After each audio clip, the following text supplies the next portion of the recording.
In this video, we're going to be looking at lateral raises using the dumbbells. For this exercise, we're standing up tall. From there, with a slight bend in the elbows, we're raising the arms up in line with the shoulders. We can go past that position. However, as we know, excessive abduction of the shoulders can sometimes aggravate the shoulder when loading. During this exercise, we're working the delts, specifically the front and medial deltoid. However, if we hinge slightly during the exercise, we can get more of the posterior delt or the rear delt. It used to be a cue to use a pitcher method, which is turning the thumbs towards the floor. However, internally rotating the shoulders as we abduct can again aggravate the shoulders. So let's have a look at a few reps of the standard lateral raise.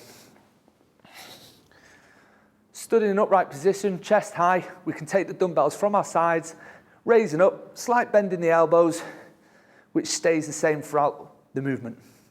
From there, we can also bring it to the front to get a little bit more stretch at the bottom. We can also perform it from behind to mix things up. Looking from the side, if I want to create or get more engagement from the posterior delts, I can hinge forward slightly and work the lateral raise, getting more engagement from the posterior delts. Obviously, the more I hinge, the more it starts to work the posterior delts and the back muscles such as the mid-traps and the rhomboids.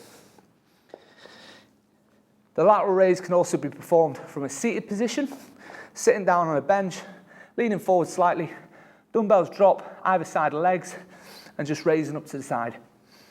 Any seated movement takes away from jerking actions that we can create with the legs, which drives momentum, so it makes it much harder on the upper body. Another variant of this movement is a single arm lateral raise, which is going to work the core intensely. We can also perform it leaning from a post, which obviously increases the intensity of the lift.